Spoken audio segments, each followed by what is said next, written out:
Alrighty then, this is Chapter 3 of Thrown Abroad. Stealing love is very simple if you have a disguise. The main problem, however, was that the changeling did not, in fact, have a disguise. Well, he was wearing a cloak and sunglasses. However, it turns out that ponies do not often wear those things whilst going out in public, and his appearance, all wrapped up in a cloak to conceal his changeling body parts, and wearing sunglasses to hide his eyes, was somewhat abnormal. What made it particularly difficult to gather love in this state was that he didn't look remotely like any pony in Ponyville. That meant that he couldn't masquerade as any pony and covertly steal love. That meant he would have to forcefully steal it, go up to a couple and use his changeling magic and take their love. With some luck, they might not even notice it. Okay, a lot of luck. Suddenly having your love going into a different direction than you meant is quite noticeable. Considering the stares and odd looks some of the ponies were giving him, this might actually be sort of difficult. To steal love, you had to be close. And to be close, ponies had to not be creeped out by you. Wearing a cloak that covers your whole body is sometimes considered creepy, and thus didn't really provide the changeling an advantage. The next problem was that there was a frightening lack of actual loving couples walking around outside. As he walked down one of the larger roads of the village, towards the market, he noticed a lot of ponies walking together, but none actually seemed like lovers. Most of the villagers were out in groups of friends, chatting about the weather, or something equally boring, or doing their early morning grocery shopping. He paused for a moment. Maybe he had to change his plan around a bit. No couples around meant he might have to try a different area of the village, maybe a park, or possibly a sudden impact of what must have been a meteor threw that particular train of thought off track, and the changeling bounded backwards, landing in the debris of space rock that had hit him. As he stood up, shaking off his dizziness and fixing his cloak, he checked what had crashed into him. He could see 3 fillies, all of them in varying states of consciousness. One of them was a yellow earth pony, with a red mane and a blue helmet, currently hanging out of a red cart that was attached to a scooter. Another filly was a white unicorn with a purple and pink curly mane, wearing a green helmet. She was currently lying on the ground, propped up against the side of the cart. The changeling recalled that this must have been Sweetie Belle, the little pony he had seen the day before, in the boutique. Yuck! Yet another of the 3 was an orange Pegasus, with a soft purple mane and a dark purple helmet, with white racing stripes. Her eyes were lolling about as she was draped over the scooter. The 3 stood up and shook their heads to clear the dizziness, probably grateful that they were wearing helmets, and regarded the pony they just hit. "Oh my gosh, we're so sorry!" the white one blurted out. "We are?" the apparently dumb orange Pegasus asked. "Well, yeah, of course we are. You kinda ran him over, Scootaloo," the yellow filly told her. The Pegasus, apparently named Scootaloo, rubbed the back of her head. "Oh, sorry." She apologized with an awkward smile. "You should have watched where you were going," the changeling chided her. "What's wrong with your voice?" Scootaloo asked, almost immediately receiving a whack to the shoulder from the earth pony. "Ow! Apple Bloom, what'd you do that for?" Oops. The changeling almost covered his mouth with a hoof, remembering just in time that it would botch his disguise. A changeling didn't merely look like a bug, they sounded like one too. Flapping their wings would create sometimes an annoying buzz, and their voices had a low buzz to them as well. It sounded entirely unlike a pony's voice. I have a sore throat. A really, really sore throat." "Okay, that was a terrible excuse. There's no way they'll—" "Oh, okay," Scootaloo said, satisfied by the response. This pony must be especially dumb for a pony. "Well then, we should be going again," Sweetie Belle said. "We're really sorry for running you over, mister," she trailed off, realizing she didn't know his name.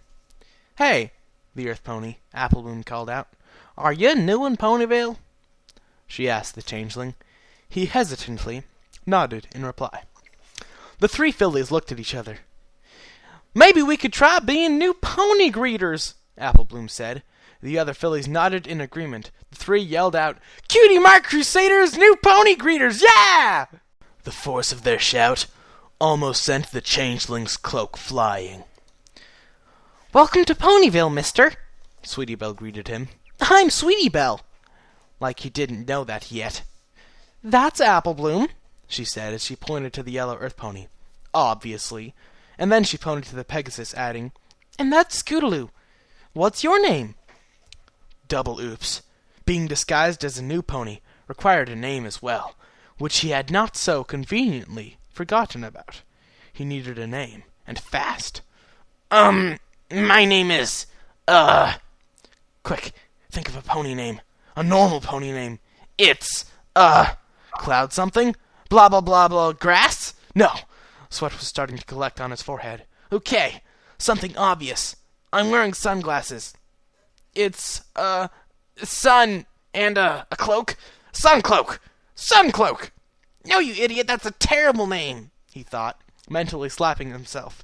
He decided to add a grin. Ponies never thought you were lying if you were grinning.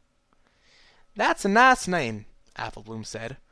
Okay, maybe all ponies were this dumb. Or possibly only the little ones.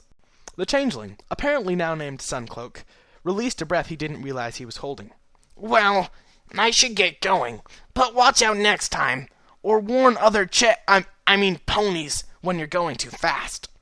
They probably wouldn't catch his little slip. Still, these were ponies he was talking to, not other changelings. Proper terminology was required. Okay, the three fillies said, somewhat somber, and clambered onto the scooter and cart. As he turned around to leave, his stomach grumbled again. Not eating for more than a week tends to make that happen. Apple Bloom turned around and asked him, "You hungry, Mr. Suncloak?" Suncloak pondered his choices. Maybe these fillies could lead him to a restaurant, or otherwise a household with two parents. A restaurant could have a few couples of lovebirds, and two parents were always a good source of love. As a matter of fact, yes, he told them. Why don't you come along with us, then? Sweetie Belle asked. So we can make it up to you for running you over and everything. Excellent. This was turning to work out in his favor. Sure, he said, as the two fillies in the cart scooted over. But I'm not going to sit in that cart.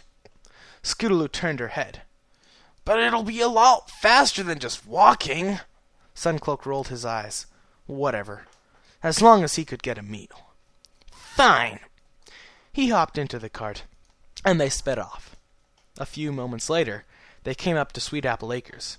It wasn't a place he had thought of visiting, but if there was love for him to eat there, it was worth a shot.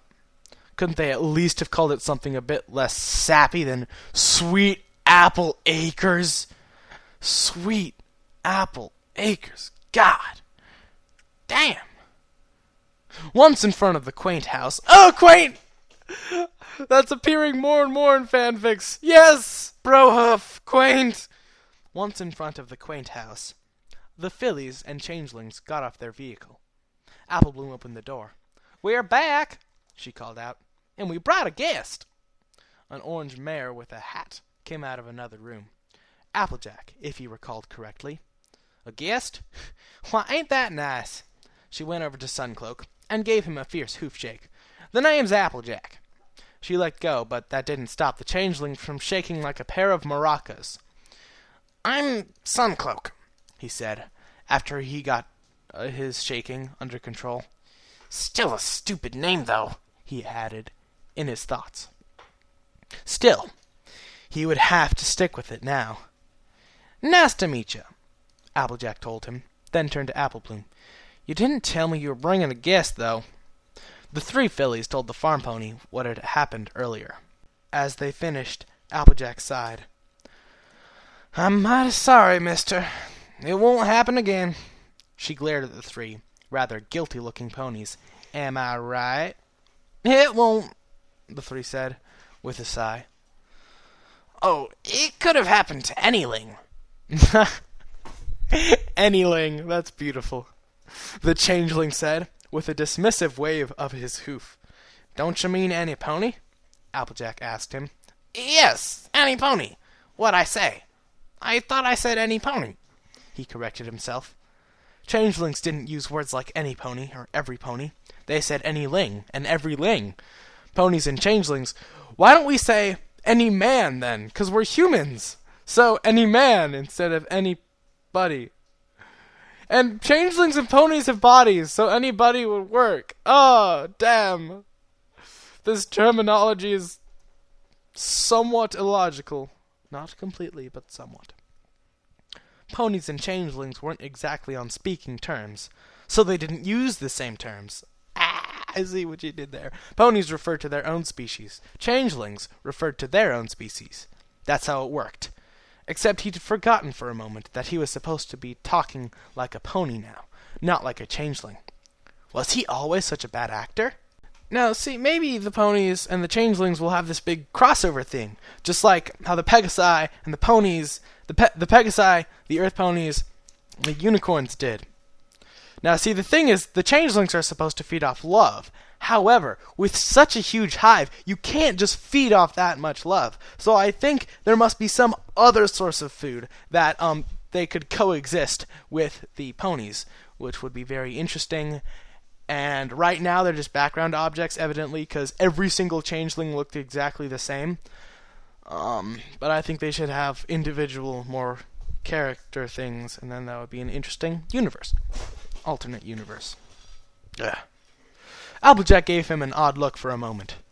Well, you seem trustworthy enough. Suncloak breathed a sigh of relief. He was in the green, for now. From here, he could get to know more about ponies, and potentially find a few lovers as well. One thing that still bugged him, though, was that Applejack seemed familiar to him. He had seen her somewhere before. I think I know a bit about trustworthiness, seeing as I am the element of trust, and whatnot, Applejack nonchalantly told him. Is it chalant or chalant? I don't remember. Oh, so that's what he recognized her from. This would probably make this a little bit more difficult. A little. Oh, and that's the end of the chapter. All right. Okay. Good job, every pony. Oh, I auditioned for a Gravity Falls thing. A Gravity Falls Doctor Who audio drama crossover. And it's Q. And I think I got the part as Dipper, which is Q. And that happened.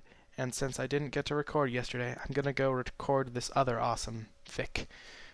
Something under the candlelight or something. Twilight Ash. See you tomorrow!